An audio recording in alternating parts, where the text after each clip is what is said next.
Maybe I shouldn't start by admitting that, at 62, I felt like a rag thrown in the corner of a dusty garage in New York. I'm not the kind of man who complains about life, but at that time, the words of others echoed in my mind like a hammer pounding relentlessly. "You're worth nothing, Joe," they said. My ex-wife, my former co-workers, even my own children.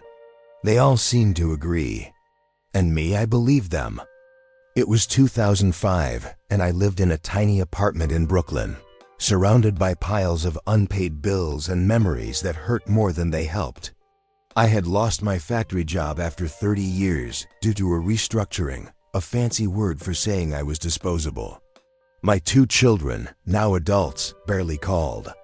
One lived in Los Angeles, the other in Chicago, and my daughter, well, she had cut off contact after a nasty fight over inheritance. I was the father who had given everything, but in the end, all that was left was emptiness. Have you ever stopped to think about what happens when the world tells you that you're good for nothing? I thought about it every night, staring at the cracked ceiling. But there was one old thing in my closet, a wooden cross that my grandfather gave me when I was a boy from a church in Boston. I ignored it, just as I ignored the idea that maybe there was something greater watching over me. At that moment, it was just old wood without meaning. Or so I thought. 3 years ago, specifically on a rainy Tuesday, everything got worse. I received a call from my oldest son. "Dad, don't come to the wedding. You'll just embarrass us." Click. The phone hung up, and with it, something inside me broke. I sat on the floor, feeling the weight of shame suffocate me. Why was I still alive if no one wanted me around? It was as if the universe confirmed, "You're worth nothing." But wait, what if I told you that, at that very moment of despair, something invisible began to move?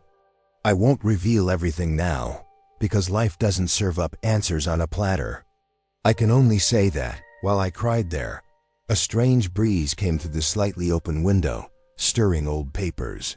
One of them was an old, crumpled letter that I didn't even remember having. What was written in it would change everything. But that's for later. That night, lying in bed, my heavy breathing echoed in the empty room.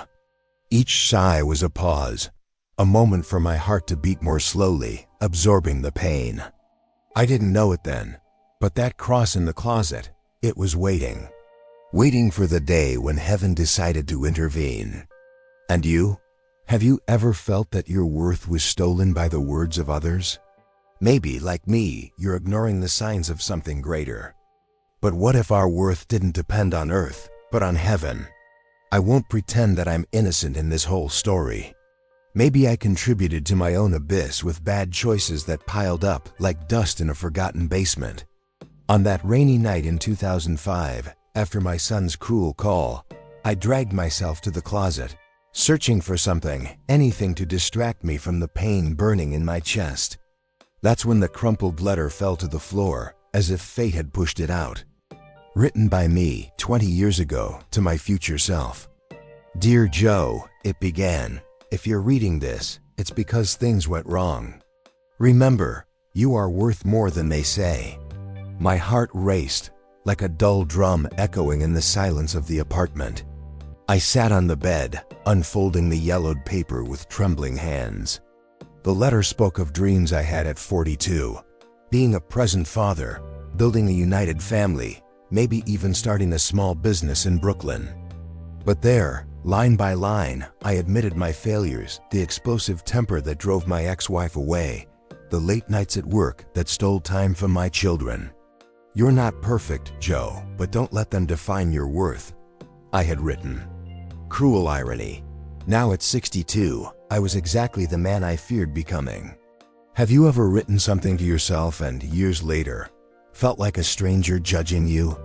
Every word was a thorn, poking at the shame I had repressed for decades. Why did I ignore my own advice? The rain beat against the window, rhythmic like heavy breathing, pausing between drops to let me absorb the weight. My chest rose and fell, cinched with the sound as warm tears rolled down. In that moment, the old wooden cross in the closet seemed to watch me, quiet, like a silent guardian I still didn't recognize. It was just a piece of wood from my grandfather, inherited from a church in Boston, but something in it whispered, "Wait, there's more." 2 days after that discovery, I walked through the wet streets of Brooklyn, feeling the world swallow me. A homeless man on the corner asked for change, and I gave what I had, thinking, we're the same, discarded by society. But what if I was wrong? The letter ended with an enigmatic phrase, "Heaven has plans that earth doesn't understand." At the time I wrote it, I was more religious, attending church sporadically. Now, faith was an empty word, like my name on my children's lips. As I walked home, a cold breeze brought the smell of fresh bread from a nearby bakery. I stopped, breathing deeply, feeling a brief relief in my tight chest. But shame returned, stronger. What if my mistakes were unforgivable? I didn't tell anyone about the letter. Who would care? I can only hint that very week, a casual encounter on the street would change the course. But not in the way you might imagine. And you, have you ever questioned if the worth others give you is the only one that matters? Maybe, like me, you're ignoring that heaven sees something different. What if our true purpose is hidden in the wounds we carry? Maybe the paradox of life is that when you think you've hit rock bottom, something pulls you up, not because you deserve it, but because there are greater plans at play. That week after finding the letter, I wandered the streets of Brooklyn like a ghost, avoiding glances and conversations. It was a gray Thursday, and I decided to step into an old cafe on Atlantic Avenue, just to escape the loneliness of my apartment. I ordered a black coffee, bitter like my mood, and sat in the corner, flipping through a forgotten newspaper. That's when he appeared. A man in his 50s, with a weary smile, sitting at my table without asking permission. "Sorry, buddy, but you look like someone who needs a conversation," he said, with a southern accent, perhaps from Georgia. My first instinct was to ignore him. Who was this stranger to invade my space? But something in his voice, soft and rhythmic like an ancient prayer, made me stop. He introduced himself as Pastor Mike, a traveler who helped out at local churches. "I saw you from the street, and something told me to come in," he explained. I laughed bitterly. Something? Like what? I'm not worth anyone's time. He didn't flinch, just nodded slowly, as if he understood the depth of my shame. We talked for minutes that felt like hours. I vented about my distant children, the lost job, the feeling of being a failure at 62. He listened, pausing between sentences, letting the silence settle like a collective breath, our chests rising and falling in rhythm with the rain outside. Have you ever had an encounter that felt orchestrated by the invisible? Mike spoke of his own life, a former alcoholic who lost everything until he found redemption in a church in Atlanta. "Value doesn't come from people, Joe," he said. "It comes from above. Remember the cross? It was a symbol of rejection, but it became salvation." My heart skipped. How did he know about the cross in my closet? I hadn't mentioned it. But he continued, "Everyone carries an internal cross. Yours may be the weight of others' words, but what if it's the key to something greater?" His words echoed, short and impactful like beats of a racing heart, making me question, what if my pain was part of a plan? In that conversation, he mentioned a community meeting at the local church that weekend. "Come if you want. No one is obligated." I left there dazed, the rain now sounding like a hopeful whisper. Back at the apartment, I took the old wooden cross out of the closet for the first time in years. It was rough, weathered by time, inherited from my grandfather who brought it from Boston after the Great Depression. I held it, feeling a strange warmth, as if it pulsed with a life of its own. But what if it was just an illusion? That night, I dreamed of my children, but not with anger, more with a longing that hurt less. I won't reveal what happened at the church yet, because the journey has its rhythms. I can only hint that that encounter planted a seed, one that would sprout in unexpected ways. And you? Have you ever stopped to think if the strangers in your path are disguised messengers? Maybe our worth is redefined not by the earth, but by the plans that heaven weaves in the shadows. I am not a man of blind faith, and I admit that I went to that meeting at the church more out of curiosity than belief, perhaps because deep down, I could no longer bear the weight of my shame alone. It was Saturday night, and the small church in Brooklyn was filled with ordinary people, like me, faces marked by time, eyes that told stories of loss and new beginnings. Pastor Mike saw me come in and waved, discreetly, without forcing anything. I sat in the back, feeling my heart pound like a fast drum echoing in my chest, each beat a short pause that made me hold my breath. The air smelled of old wood and incense, and for a moment, I thought about leaving. What am I doing here? I whispered to myself. The sermon began slowly, with Mike talking about rejection, how the cross of Christ was the greatest symbol of human devaluation, but transformed into eternal salvation. His words flowed in a steady rhythm, with long pauses that allowed the silence to be absorbed, like a collective deep breath. Many of us carry invisible crosses, he said, wounds that others impose on us, but that heaven uses to shape us. My chest tightened. It was as if he were speaking directly to me. I remembered my wooden cross. Tucked in my coat pocket, I had brought it along, not knowing why.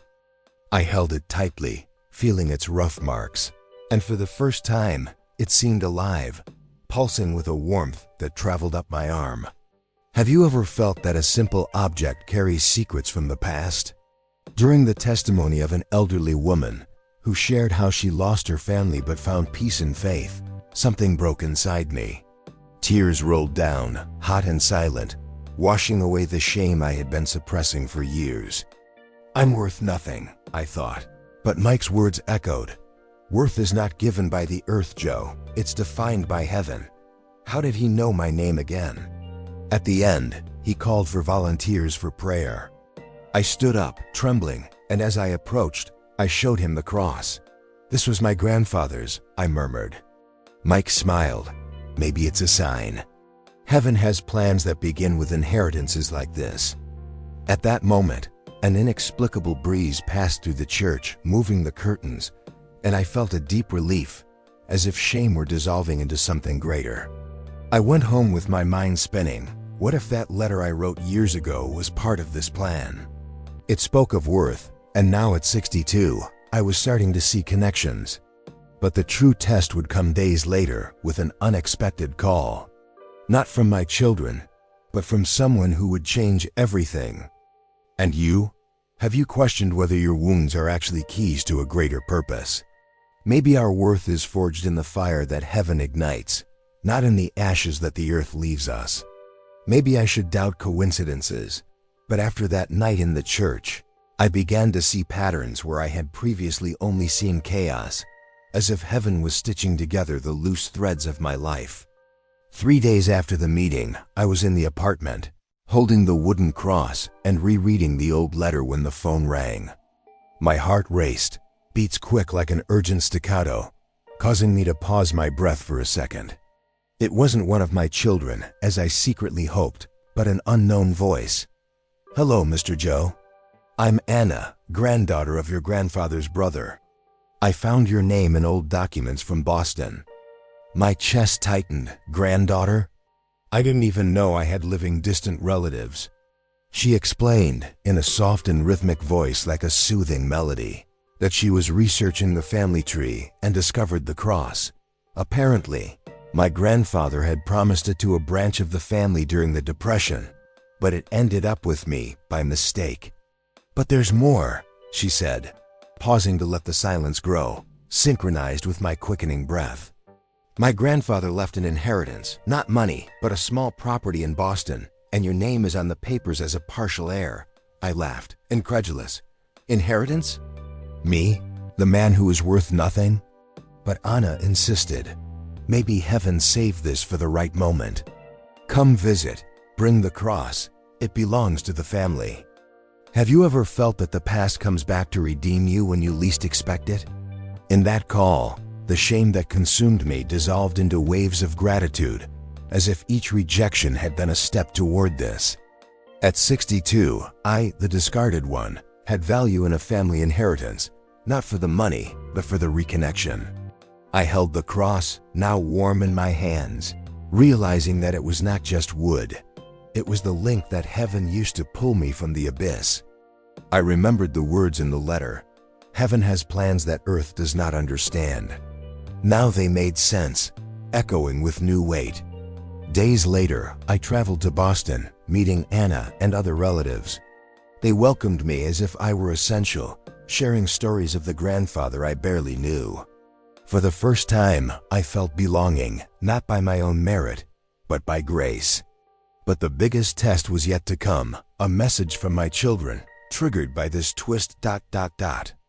I won't tell everything now, because closure needs its time. And you? Have you ever stopped to think if the forgotten inheritances in your life are signs that heaven sees value where earth ignores? Maybe our plans are rewritten in the connections we thought were lost.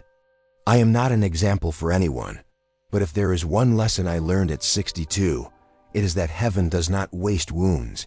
It transforms them into legacies, even when earth declares us useless. After the trip to Boston and the reunion with distant relatives, I returned to Brooklyn with the wooden cross no longer as a forgotten relic, but as a living symbol of redemption. Its meaning revealed itself completely. What was once a rejected piece of wood, inherited in times of crisis, became the bridge to an inheritance that reconnected me to the world. But the true miracle came a week later when my phone rang again. This time, it was my oldest son. "Dad, I heard about the inheritance from Anna. Is she a distant cousin? I'm sorry for everything. Can we talk?" My heart, once racing with pain, now beat in a calm rhythm, like a deep, relieved breath, pausing in the silence of reconciliation. We talked for hours, and soon the other children joined, not out of obligation, but by an invisible pull. I admitted my flaws, as in the old letter, and they confessed theirs. "We thought you didn't care," they said. The shame that separated us dissolved into virtual hugs, and I planned a visit. It all started with that cruel call that knocked me down, now echoing in a circle of healing. From "you are worth nothing" to "you are part of us." The cross, the letter, the pastor, the inheritance, all threads woven by heaven, revealing that my worth never depended on the words of earth. Have you ever noticed how life closes cycles in unexpected ways? In that moment, sitting in the once empty apartment, I held the cross and silently gave thanks. What was despair turned into wisdom. I, the wounded, became the wise one guiding my family back. It wasn't magic, but grace. Subtle, like a breeze moving old papers, reminding us that greater plans are at work. And if our worth is defined by heaven, not by earth? That question echoes in me to this day, transforming how I see my scars. Maybe it echoes in you too, inviting you to notice the hidden signs in your own journey.